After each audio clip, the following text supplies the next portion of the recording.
The Exiles by Lance Parkin. The light seemed reluctant to follow them as they hurried in. Eyes sharper than human eyes struggled to see the structure in the centre of the room. Stumbling forwards, the two of them found it, grasped it. She managed to guide his hand to the controls. He mumbled something. "Grandfather?" I said don't touch anything, child. This is a delicate scientific instrument. "But we have to hurry." I am very well aware of that. "Why is it so dark?" The circuits have no power. Very little power. Questions.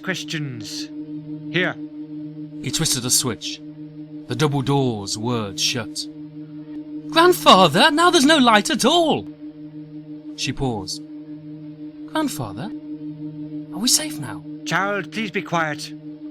"But if those two saw us, then—" We had just seen. We would already we would not have made it here. I just need to find... A pause, in which the only sound was the beating in her chest, the sound of her breathing. Then, a terrible roaring noise, one that seemed to rise from impossibly deep below, to pass right through them, and then soar up before drifting back down. The sound rose and fell, and as it did, time and space seemed to fold around it. They were moving, although it was impossible to say in which direction. The floor seemed to lurch. It was so hard to tell in the darkness. It was as if they had been grabbed by some vast hand, as if the whole ship were just a toy. "Grandfather!" Susan cried out. "They've caught us!" She could hear him crying out. While she managed to cling to the console, he'd been thrown to the far wall. Stay where you are, child. "They found us!" No. Now observe and think. She couldn't see anything at all, but Susan had some innate understanding of what was happening. The floor evened out, the noise was still there, but somehow it wasn't. It was outside. The whole room is throbbing now, a slight variation in the vibration, making it seem almost alive. We're in flight. We have left our home planet. We haven't been detected. We are underway following our escape trajectory. We're safe. There was a rasp, then a faint point of firelight. Her grandfather's eyes twinkled at her. He'd appeared at her side without her hearing him get up or move. I most certainly did not say that. Everlasting matches. An invention of mine. Is there an oil lamp? I'm sure there must be. I mean, did you bring one? My dear Susan, time was of the essence, and I only had one small bag. I could hardly have packed something for every eventuality. It's obvious that we might need a torch. By the same logic, you should have brought one, Now, we don't have much time. Help me with the console. We need to take control of this vessel.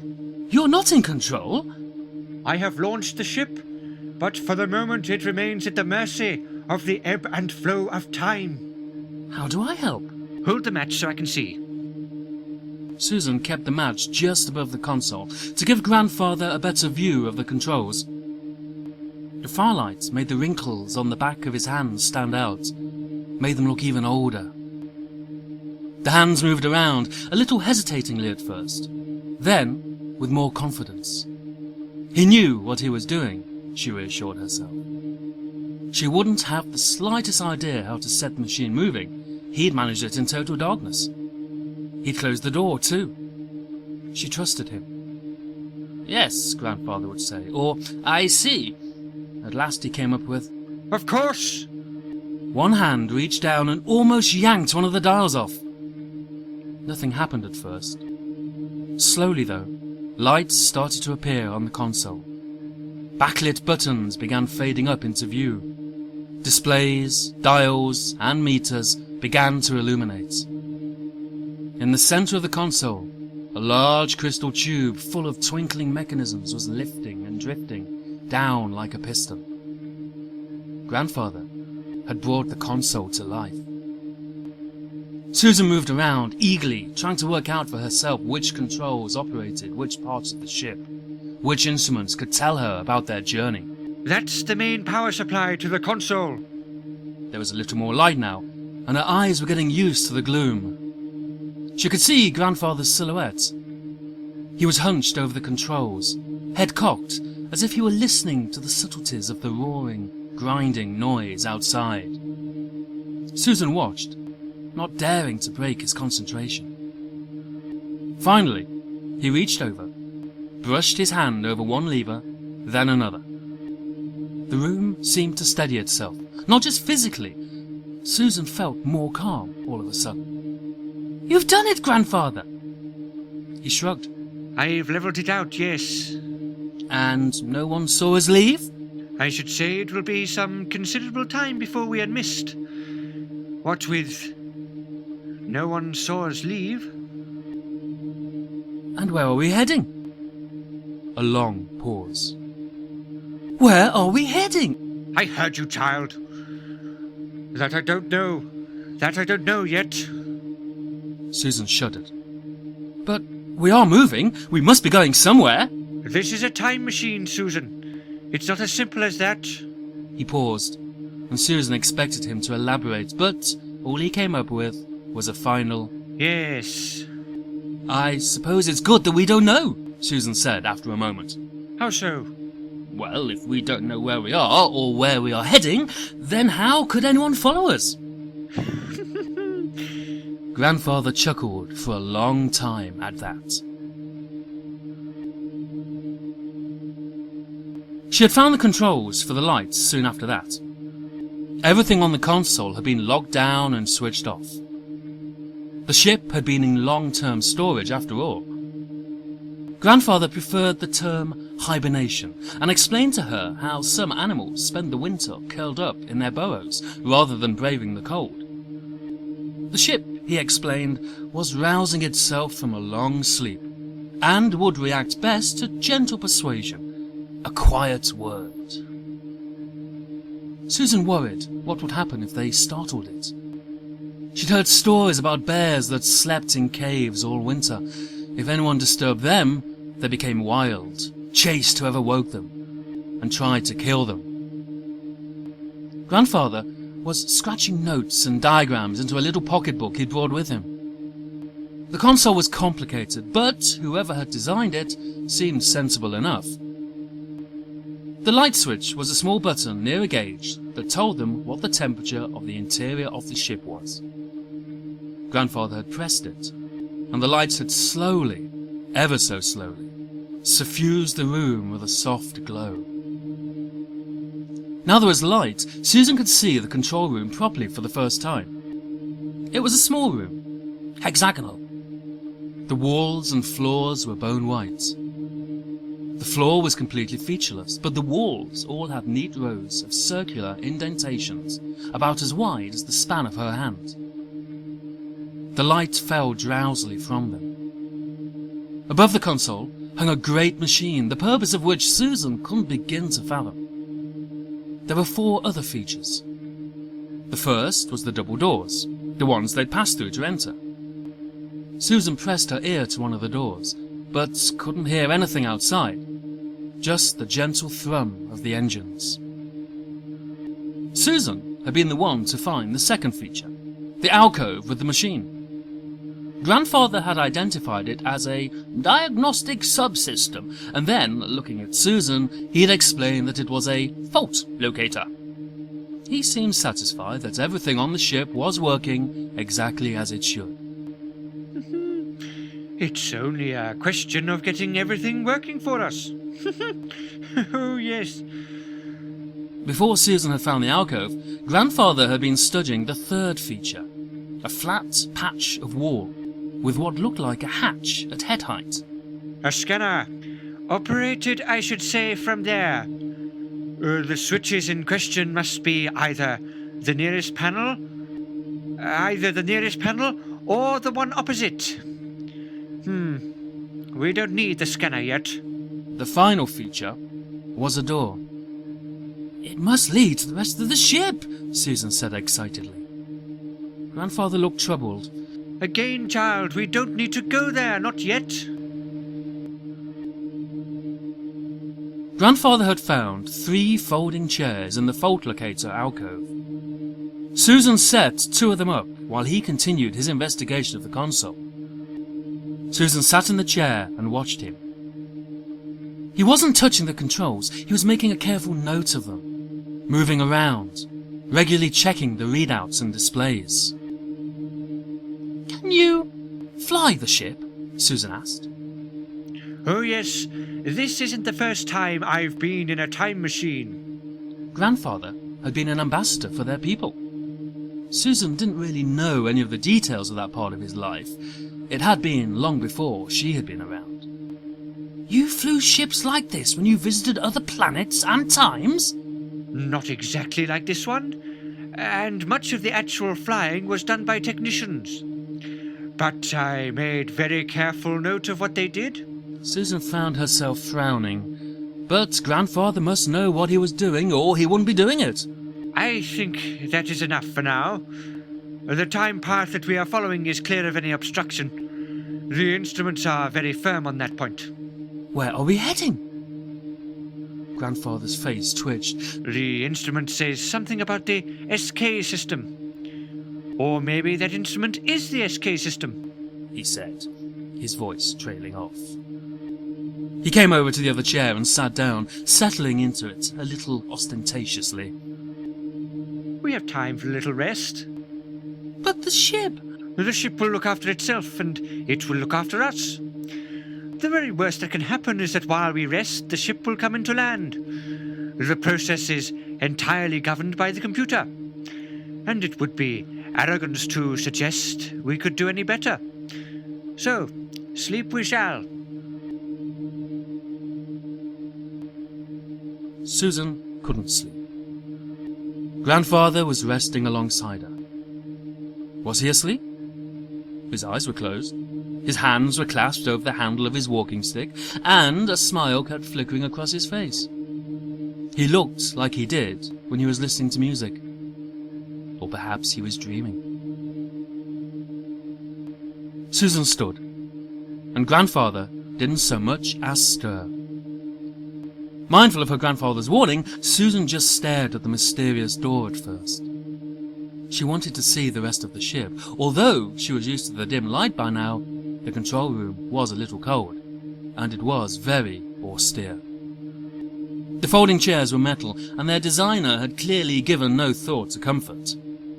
She knew little about time travel, or interplanetary journeys, but she knew that people had to eat, to sleep, to perhaps have somewhere quiet to just think. All of that would be through the door, perhaps just beyond it. You might find operating instructions there too, she found herself thinking. Susan frowned. She wasn't sure what that meant. A book. A list of instructions and procedures to fly the ship, to operate all of its systems, to take control. Susan moved towards the door. She knew her people. There would have been at least one library on the ship, somewhere. She was right, of course. There must be operating instructions somewhere too. She imagined it would be a large, fat book with very thin pages and very small writing. She had a picture of it in her head. It would have metal covers to protect it. It was through that door. Susan pushed the door open. It was warm through there. She stepped through, found herself blinking in the light, even though it was only at the normal level. She got so used to the dark. It was just a bare corridor, one that led about 20 feet before turning left. The walls had the familiar round pattern on them. They were glowing softly, comfortingly. Behind some of them, Susan could see things. Control switches, she thought, or things stowed safely away. She knew better than to touch them. The floor was humming here just as much as it was in the control room. There were no shadows, which was a little unnerving. The light arranged itself in a way that prevented any shadows from forming. Your grandfather will be very angry. Susan glanced back. When he'd woke, he'd see the door open. He'd know straight away that she disobeyed him. She closed the door, heard it click shut. Now there was just her, and the clean, bright corridor. It was a novel feeling, being somewhere she'd never been before. It made her realise just how sheltered her life had been. She'd always seen herself as adventurous, as someone more inquisitive and impulsive than those around her, but she'd never strayed too far, never been anywhere that was less than well-trodden.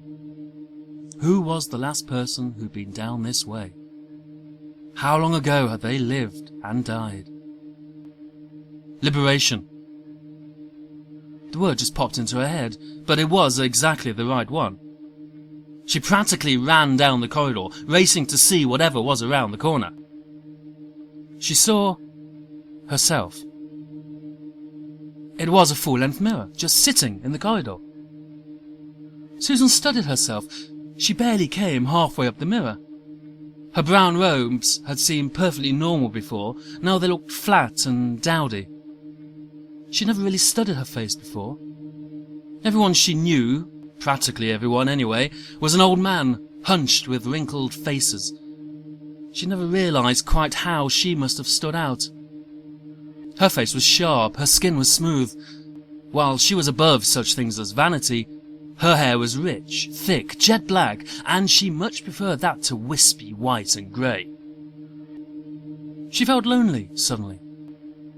There had always been chatter from the next room. She'd always been able to hear people talk or think or breathe. That had always been a bit stifling. No one she knew was like her, or interested in the same things. Now, it was just her and grandfather. And that scared her a little. She wanted more people here. At least one other person. There was a door here. Susan went through it. Rails and rails and rails and rails and rails of clothing. The room was cavernous and dark, with only spots of light every so often. Susan couldn't see where the light was coming from, it just seemed to appear in pools on the floor. She'd been to this sort of place before all the ceremonies. She'd been to the robing room, her dresser had fitted whichever robe that particular occasion demanded. But the clothes here were so colourful, so different. She pulled one off the rack. She didn't know the word for it, a sort of split tunic in green fabric. She just dropped it on the floor and continued her exploration. There was a big coat, almost a cloak, something that would only fit the fattest man, and some clothes that were too small even for her. Susan decided to find something to wear, and she realised she would have to have some sort of system to complete her task. She'd have to have a rough idea of the colour and style of clothing. She'd have to find something in her size. She found a thick top made from wool with colourful patterns knitted in, a swirling red pattern, some sort of symbol, and jagged red lines. The right size for her, but surely not anything someone would really wear. Susan had no idea how long it took. The shoes came first, stylish, smooth black boots with a slightly raised heel. She tottered on them a little at first, but soon got used to them. She assembled an outfit, a one-piece dress, grey, barely below the knee. Thick socks, mainly to make the shoes, which were a little large, fit better. A wide belt. Susan pulled off her robes quickly. She hesitated. "Who's there?" she asked. She was sure It was cold in here. Colder than the rest of the ship, which was silly if people were going to get dressed in here. Surely it should be warm. Warmer. She pulled the dress on over her shift. There was someone. She whirled around. No one. She wriggled until the dress was on properly. She held the belt in her hand, unsure what to do. The ship was empty, wasn't it? It hadn't been used for centuries. It had sat in its berth, at least half forgotten. Grandfather had explained all this. It wasn't stealing, was it? If no one would even notice it had gone. Someone had noticed. Someone had followed them. Susan's mouth had gone dry. They couldn't go back. That was what Grandfather had told her. He'd explained everything to her, as best he could, and told her that once he'd made his choice, there would be no going back. No one had left. Ever. It wasn't that there were no records of people leaving. There was no concept of leaving. No one had ever thought to. Why would they? Grandfather had the idea, and it was dangerous, but it was the right thing to do. Grandfather said he had good reason, and Susan trusted him. She was too young to know all the details. Or so he said. For the first time, doubt crossed Susan's mind. It had never occurred to her to doubt Grandfather before. But wasn't that another thing that was dangerous? But the right thing to do? What if Grandfather was wrong, or lying? Question marks. Susan hurried back out into the corridor. The mirror was there. She was frightened to look into it. Now she was being silly. She wanted to see what she looked like in her new outfit. It felt comfortable, almost ridiculously light compared with her normal tunic and robes. It made her feel more nimble, younger. She wanted to run and climb and dance. She'd never danced. She also felt smaller somehow. Why didn't she want to look in the mirror? There was no rational reason. It was just a mirror. She could imagine what she looked like. More than that, she could look down and see the clothes on her. So why didn't she want to look in the mirror? She plucked up the courage, found herself closing her eyes until she knew she was in front of the mirror, ready to look. He was only in the mirror, not in the room with her. She didn't even have to turn her head to check, she just knew. He dominated, so much so that Susan barely registered her own reflection, despite her new clothes. He loomed over her, filled the mirror. He was behind her, the top of her head barely level with his chest. He wore long, dark robes, and that only made his pale skin more pale.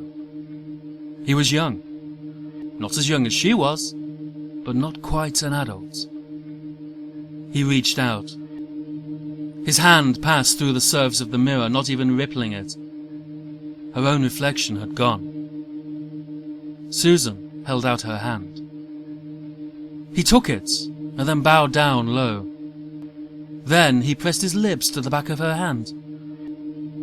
He straightened up again, smiled, revealing fangs, not teeth. Susan had studied taxonomy. This was a carnivore, a predator. She glanced down at her hand. He hadn't so much as grazed her skin when he kissed her. "You are not the one. This is not the time," he said, in a language she didn't recognize. The mirror was empty. Susan ran back to the control room. Grandfather listened patiently to Susan's story, occasionally stopping her to clarify a detail or two. For Susan's part, she left nothing out, except the kiss. He wasn't angry that she had disobeyed him. He was pleased she was unharmed. But at the same time, Susan could sense that he gained some satisfaction that he had been right to warn her not to leave his side.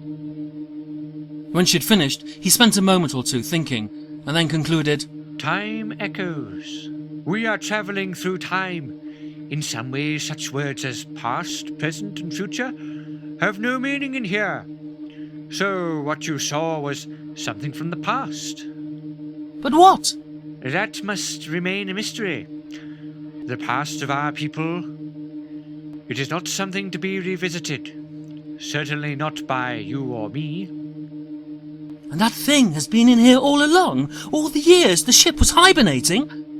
"No, child, you misunderstand me. What you saw was a reflection of, if you like, A glimpse of the past. But I felt it touch me. Grandfather smiled. Oh, the mind plays tricks, Susan. Whatever it was, it's gone now. Susan nodded. She couldn't feel it, and she knew she would be able to, were it here. Grandfather shuddered. What is it? The past is behind us, child. It need not scare you. From now on, let's concentrate on the future. And there won't be things like that in the future? Susan realised she was almost disappointed at the announcement. Grandfather gave a mischievous smile. Oh, I never said that.